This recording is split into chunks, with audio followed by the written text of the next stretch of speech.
Panorama group, जो सोचता है वो करता है। नमस्कार, न्यूज हाट के खास प्रोग्राम सियासत में आप सभी दर्शकों का बहुत बहुत स्वागत है। मैं हूं करिश्मा और हमारे साथ मौजूद है न्यूज हाट के senior journalist Chandan Jha. Sir नमस्कार। नमस्कार करिश्मा, धन्यवाद। सर, राजद के चमकते सितारे कौन कौन से हैं? कई तरह की जो बातें हैं वो चल रही है, लेकिन आप हमको बताइए कि राजद के जो सितारे हैं उभरने वाले वो कौन कौन से हैं? सबसे बड़े चमकते सितारे तो खुद तेजस्वी यादव हैं, ठीक है, लेकिन कई ऐसे चेहरे हैं जिनका भविष्य उज्जवल दिखता है आरजेडी में।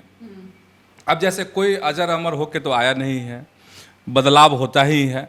हम अगर भाजपा का ही एक उदाहरण लेते हैं, फिर आरजेडी पर आएंगे। जैसे भाजपा में कहा जा रहा है कि जैसे कि नरेंद्र मोदी और अमित शाह की जोड़ी, ठीक है, तो क्या यह जो जोड़ी है हमेशा के लिए तो नहीं आई है। ठीक वैसे ही जैसे कभी अटल और आडवाणी की जोड़ी हुआ करती थी, टूटी बिखरी, तो जो बदलाव होगा तो उसमें कई चेहरे दिख रहे हैं जिनका फ्यूचर कहा जाता है कि ब्राइट है।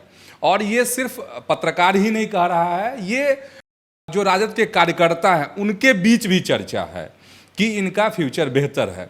तो तेजस्वी तो उसके स्टार हैं ही, इसमें तो कोई दो राय है नहीं। अब बात यह है कि कौन कौन से चेहरे हैं। जैसे अगर हम मुस्लिम समाज की बात करते हैं, अगर आरजेडी को अगर ऐसा करना रहा फ्यूचर में, हम भविष्य की बात कर रहे हैं, हम वर्तमान की बात नहीं कर रहे हैं, ये हम स्पष्ट कर देना चाहते हैं। तो अख्तरुल इस्लाम शाहीन आरजेडी के विधायक हैं समस्तीपुर से, उनका भी फ्यूचर ब्राइट दिखता है आरजेडी में। और ट्यूनिंग की बात अगर कहते हैं तो वो भी ट्यूनिंग दिखती है। मतलब अक्सर अगर तेजस्वी के इर्द गिर्द अगर देखना हो तो आप शाहीन को देख सकते हैं। और यंग है तो एक वो चेहरा दिख रहा है। दूसरे चेहरे की अगर बात करेंगे तो मुजफ्फरपुर कांटी के विधायक हैं, मंत्री भी रहे हैं, जो महागठबंधन की सरकार थी पिछली सरकार, उसमें मोहम्मद इजराइल मंसूरी यंग हैं और मंत्री भी बने थे। तो दो ऐसा चेहरा है। पुराने चेहरे की बात हम नहीं कर रहे हैं, अब हम यंग की बात करेंगे, क्योंकि तेजस्वी चेहरा है तो सब चीज़ें भविष्य में बदलेगी, ठीक है। तो दो चेहरा मुस्लिम समाज से मुझे दिख रहा है कि इन दोनों नेताओं का आरजेडी में फ्यूचर बेहतर दिख रहा है। कुशवाहा से बिहार की सियासत में कुशवाहा को लेकर अभी बहुत उठापटक है और ऐसा दिख रहा है कि इनके इर्द गिर्द ही यहाँ की सियासत जो है नाच रही है, घूम रही है कुशवाहा।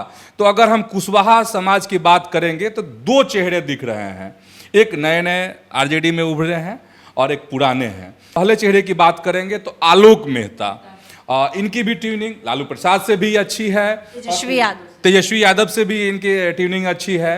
जब भी सरकार बनती है तो मंत्री ये रहते ही हैं। हालांकि आलोक मेहता इस बार लोकसभा का चुनाव हार गए, उजियारपुर से इन्होंने चुनाव लड़ा था, ठीक है।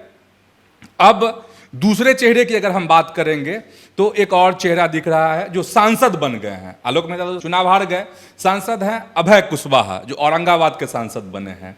तो कुशवाहा समाज से अगर कुछ लालू प्रसाद को कुछ ऐसा करना होगा, आरजेडी को कुछ करना होगा, कोई बड़ा दायित्व देना होगा, कोई बड़ी जिम्मेदारी देनी होगी, तो अभय कुशवाहा भी कुशवाहा समाज के एक बड़े नेता के तौर पर उभर चुके हैं आरजेडी में।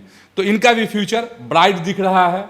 और तीसरे की अगर हम बात करते हैं, अगर दलित नामों की अगर चर्चा करेंगे कि दलित में कौन हो सकता है जिसको फ्यूचर में बड़ी जिम्मेदारी मिल सकती है या जिनका फ्यूचर ब्राइट दिख रहा है आरजेडी में, तो एक नाम है, ये लोकसभा का चुनाव तो हार गए लेकिन काफ़ी पढ़े लिखे हैं, तो आरजेडी में और तेजस्वी से भी इनकी ट्यूनिंग अच्छी है। सरकार जब थी महागठबंधन की तो ये मंत्री थे, कौन, तो कुमार सरबजीत।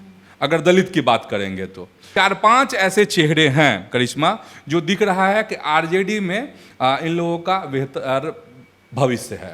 पनोरमा ग्रुप, जो सोचता है वो करता है। सर, अश्विनी चौबे ने ऐलान किया है कि वो चुनावी राजनीति से संन्यास लेंगे। सर, ऐसा क्यों कर रहे हैं?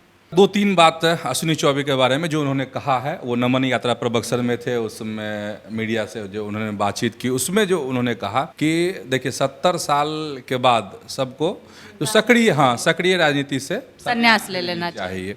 ठीक है, यहाँ तक ठीक है।